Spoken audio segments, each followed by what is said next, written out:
at pick 69, the Patriots getting Kyle Williams, who I think stylistically, not the same, but a similar receiver to Luther Burden in the sense that he's a threat at all three levels. He had speed.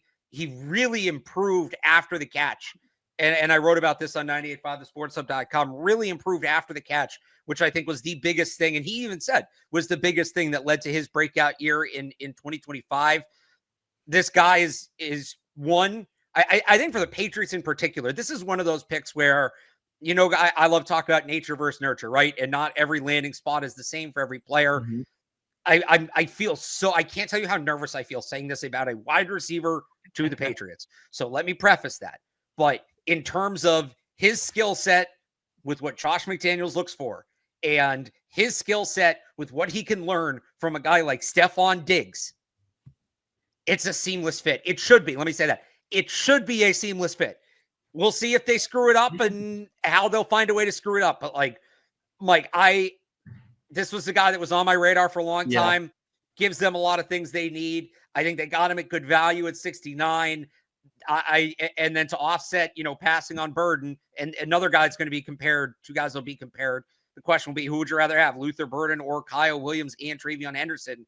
But I think they helped themselves out with Kyle Williams. And the only reason I laugh at that is because a year ago today we were doing would you rather have Ladd McConkey or Jalen Polk and Javon Baker? So, like you said, preface it with that. But no, the Kyle Williams pick makes the Henderson pick that much better in my eyes, as I was saying before. Good way to put it. They needed a wide receiver who can separate, and Kyle Williams does that, and the way he can get off the line of scrimmage. And the comparison to Diggs, I like. He kind of reminds me of Stephon Diggs, and I look at it, and first of all, he was one of the fastest risers in the draft class lately, and people hate that word, and it's kind of cliche, but all of a sudden, people were sort of turned on to him over the last, call it 6-7 weeks. And I love it. I think when we look at, I guess, like mock draft land, it felt like as we were looking at it from a Patriots perspective, if Kyle Williams was going to be here at 69, that was going to be the pick. It almost felt Steelers-y to me, where there was a couple of years where the Steelers were at pick like 20-ish in the first round, and everybody thought, well, they're going to just land Najee Harris. They're the one team that's going to land Harris here. Or they're the one team that's going to land Kenny Pickett. And he just kind of fell in their laps. And some people might have called it a reach, but I think this is the perfect fit, perfect team for a guy in Drake May who desperately needs wide receiver help. And now there's sort of a couple tiers of that room where there's the veterans, there's the second, third year guys who can kind of fill a need if you need them to. And now you have a young rookie in Kyle Williams who you can develop hopefully into an eventual wide receiver one-ish alongside Drake May. So I think this was the right pick for that time, and it sort of really put a bow, or I guess the next pick put a bow in their day two haul, which we'll get to. But no, I love the pick. I think it makes a ton of sense. Taylor, how are you feeling about this one? I was a big fan of this one. I took Kyle Williams with the second, third round pick in one of my mock drafts. So I liked him and Jalen Noel in that range. I thought they would be really good fits in this offense because they brought verticality. Like when we talked about Jaden Higgins as a potential target for them, I didn't like it because I thought he just gave them another possession receiver who doesn't have a lot of juice downfield and doesn't separate particularly well. Kyle Williams does all of those things. And the concerns are that, okay, he was a late breakout, and then he doesn't have maybe the frame you want as someone who's probably going to be a primary X receiver, even though obviously with Josh, he'll move around the formation.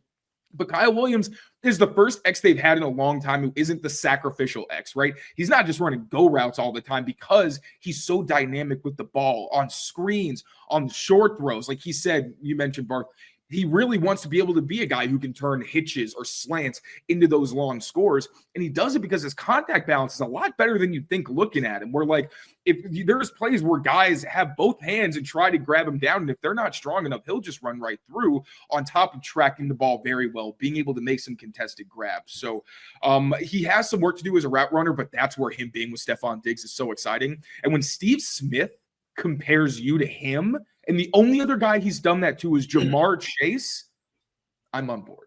I don't got to be an expert at that point. I'm pretty excited. So, and even I remember with Javon Baker, he had him on. He liked Javon, but he also had concerns, right? He said he's like a wild stallion. He was questioning the hands and all that, and all of those things kind of came to the forefront on top of some other things for Baker. So the Steve Smith seal of approval got me very excited for this one. Real quick, Brian, before we get to you, Taylor. So you mentioned him as the X and not being a sacrificial X. And they talked last night, I think it was Elliot Wolf talked about him being able to play all three positions, XZ slot. I view him as more of a Z in the NFL. I think he's a guy you move around. So I'm just like, no, I'm just like so many. They have so many Z's. Well, so this is what I wonder. Do they do a thing where it's multiple? Because they have a lot of Z's, but they have a lot of guys who are multiple. Do they rotate him and Diggs in Bourne between the Z and the X position? Or is it something where do you think Mac Hollins or Kayshon Boutte is at the X and they're cramming all that speed on the strong side and all that explosiveness on the strong side with Williams and Diggs once he's healthy and Pop kind of rotating in the Z slot? Because I want them to move him around. I don't want him to be a dedicated X. I think he could do it. I don't, and this is just me. Like, I'm curious what you think. I think he could be a dedicated X, but I think you get more out of him if you kind of use him to create mismatches and move him around the formation. Yeah, I agree with that as well. I also just don't think Josh has had this kind of guy, except for like Hogan and Brandon Cooks. So I think that there will be packages where Matt Collins is the X, and then you'll have Kyle Williams as your Z. But then if it's like we like Kyle Williams with this matchup, because, think about like Tez Walker, right? Where Drake just knows he's going to win the go ball. He's going to beat the guy off the line of scrimmage. So I think in those kinds of packages, Kyle Williams will be that one-on-one matchup. But in other ones where they want him to be the primary target on easier concepts, then he'll be like the Z, motion him inside, stuff like that. Brandon Cook's an interesting comp. I don't hate that. Brian, your thoughts on Kyle Williams? Yeah, I think he's better probably off the line, but like with the release package and the lawn speed, like he can hold up on the outside if you need him. Like he ran past Travis Hunter for a touchdown last year. So that ability is definitely there to be able to move him around. And Mike, you mentioned Ladd McConkey. If you go on Mock Draftable, Ladd McConkey's #1 comp in terms of like these measurements and the 40 times and all that is Kyle Williams, right? So maybe better a year later there with Kyle Williams. So he's my type of receiver. Excuse me, the separation ability, right? Like they haven't had a guy who can separate naturally downfield like this in years, it seems. So I was a big fan of Kyle Williams there. Just want to give a quick shout out to our friends over at Game Time. Head over to Game Time and use code CLNS. You get $20 off your first purchase. You can see the Red Sox. They're opening up next week. Patriots back here in Gillette Stadium. Could be good this year. Fun times down here in Foxboro. And if you want to get to a game again, head over to our friends at Game Time. Use that code CLNS for $20 off your first purchase. Terms apply.